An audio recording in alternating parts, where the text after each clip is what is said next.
start recording. Today is the 28th. This is diffusion, and diffusion is the movement of particles from an area of high concentration to an area of low concentration. Now, what's the difference between that and osmosis?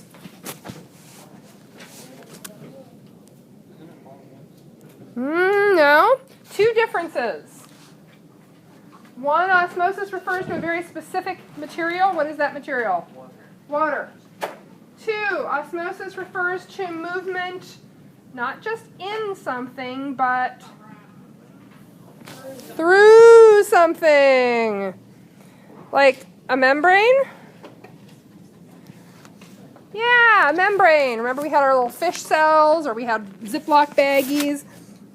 So osmosis, can't spell it, osmosis, is water through a semi-permeable membrane. Okay, but still, all of these things move from what concentration to what concentration? I'm sorry, my chair's in the way. High, low. High to low. Some of you may have, my dad was a veritable fount of what my husband refers to as like old farm expressions. So, do you ever hear somebody say, that's about as easy as falling down? You ever hear that? That was one of my grandma and grandpa used to say it. My dad said it sometimes. Yeah, it's easy as rolling a rock down a hill. Not hard. Did it take any energy from you to roll a rock down a hill? No, you let go, it rolls down. It's really easy. So all of these things are going from high concentration to low concentration, and what we talk about is the concentration gradient. So that's where we're at in terms of concentration. And as long as we are going from high concentration to low concentration, does that take any energy? No. No energy required. So in your cells, there are things that will move either from outside the cell to inside the cell or inside the cell to outside the cell down that concentration gradient until they equalize. And it's just like the little baggie that we looked at yesterday, or the fish cell, or whatever else. They will move until there's an equal concentration on either side of that membrane. When we are moving things with no additional energy, okay, Nate, this is your moment. What's that called? Passive transport. Passive transport. No energy is needed.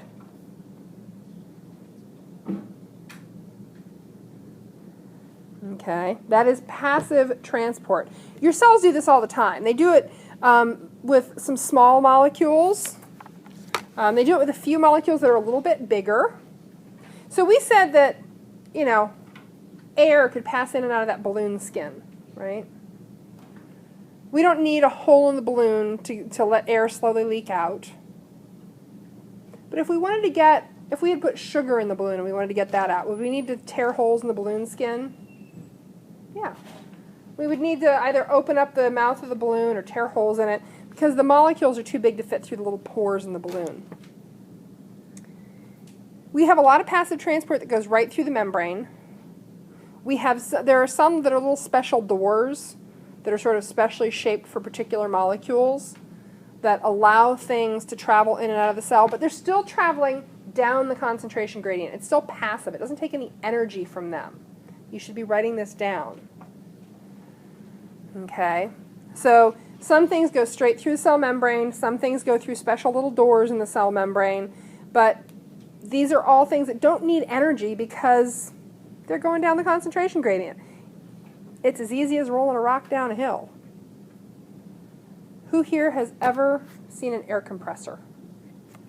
Who here has ever filled an air tank? I had to fill one late last night because I couldn't find a pump. Anyway, long story. But when I picked up the tank, the valve was open. Was there air in the air tank? Sure. There was the same concentration of air molecules as there were on the outside of the air tank. Even Steven. Things were flowing in and out that valve. Had no pressure in it. I couldn't fill a tire with it. Well, to get air into that tank, what do I have to do? Fill it. Fill it using? Air. Air using? What? Pump. Energy. A pump. Yeah, a compressor, an air pump. And that compressor is going to put more air molecules into the tank than there are on the outside. It's pushing them against the concentration gradient. Oh, well, that's a different story. If I'm going from low to high, then energy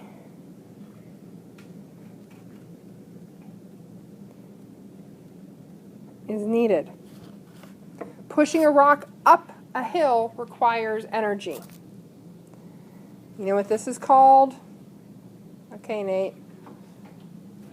Active transport.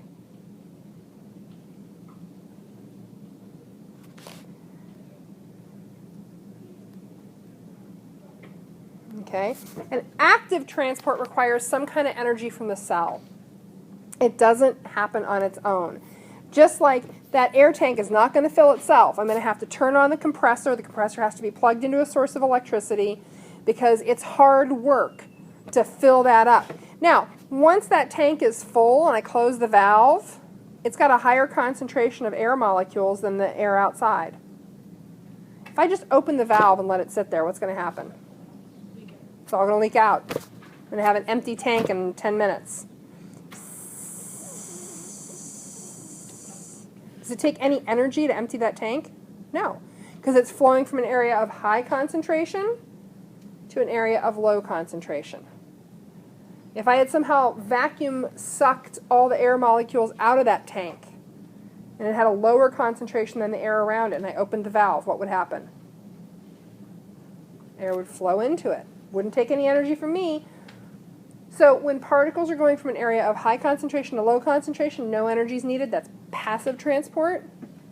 When they're going against the concentration gradient up that hill, that takes energy. So now we're going to look at a very specific example. This is one of the sample problems from the spring released items. This was on last year's test. And we're going to think through the problem together using this concept of active versus passive transport. So this is a question from last year's air test. This is one of the questions that was on it. Diagram shows an incomplete cross-section of a cell membrane. 3 different particles are shown moving across the membrane into or out of the cell. They've got a key for them. There's O2, glucose, and sodium, Na. Determine the appropriate transport mechanism of each particle and move the correct membrane segment into the blank box to complete the cross-sectional diagram. So there are some things you don't know. Who here has ever heard of ATP? You might have because you had your biology in a different order. So the rest of you haven't heard of ATP, and you know whose fault that is? Mine. We didn't get to that part of the content. Sorry. So, I mean, the 2-cent version is this. ATP is gasoline for cells. It's manufactured in cells, and it's the energy that it's the chemical they use for energy to run all their cellular processes. That's really all you need to know at this level, I think. So you've got 3 substances. In each case, where's the higher concentration of that substance? Outside the cell or inside the cell? Outside the cell. So if you look here, here's outside the cell, and in each case we've got a higher concentration outside than inside. Okay. So there are 3 mechanisms that they're showing. This is just regular cell membrane. So remember we said it's a bunch of little fats sort of lined up together? And you're welcome to screenshot this if you want to draw on this on your own notes. Okay, so we discovered that this one is actually moving across the membrane up the concentration gradient, lesser to higher concentration. So this ATP pump is going to go in there because that's the only one that's going to require energy. Now figuring out the other one's a little tougher. So I said there are things that just go straight across the cell membrane because it's kind of like a t-shirt. There are pores in it. Things can move between the pieces of that membrane. Things that are really, really small. What do you know about glucose? It is sugar. C6H12O6. Anybody here live with a diabetic? Type 1 or type 2? They very often keep glucose tablets around. It's the simple sugar your body takes, your pizza, your pistachios, your apple, your orange juice, your rice, your whatever, and breaks it down to glucose. That's the thing that cells directly use to make energy. It's the last step in that chain. So glucose is a pretty big molecule. It's kind of like putting, sand in the balloon. It's not going to come out through the pores. It needs a little door. And there are these little channels in the cell that are specifically designed for one particular chemical, such as glucose. So is the glucose, but that still don't require energy. The door just kind of opens and shuts. Molecules just kind of fit. Do you see one of those that's a channel that doesn't use any energy, that shows a way to move something from a high concentration to a low concentration? The channel, yeah. So, where's that one going to go? For glucose, yes. So it's going to go there. Because that channel is still passive transport. We're not using any energy to get stuff into the cell. But it's still going down the concentration gradient. It needs a door of some sort. This section of plain old cell membrane is just fine if all we're bringing into the cell is oxygen. Oxygen will travel through that membrane, no problem. It's a small molecule. You have to think about that. Big takeaway from this. Pumps require energy. Think about an air compressor or an air pump. If there's a pump, it requires energy of some sort. If there's just a sort of open channel, that doesn't require any energy. If something's just sort of flowing through the cell membrane, that doesn't require any energy. Questions? Comments? Concerns? No? Okay. Yes, sir. I have a question. Okay, so exploding fish and fish jerky. If we think about, let's see, do I still have that in my, nope, I don't. If we think about that little cell that we had here, well, we had a little green baggie.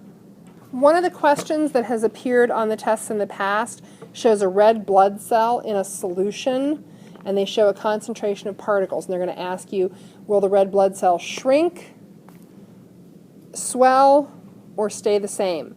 What they're looking at is that same fish question. So let me go grab that question real quick.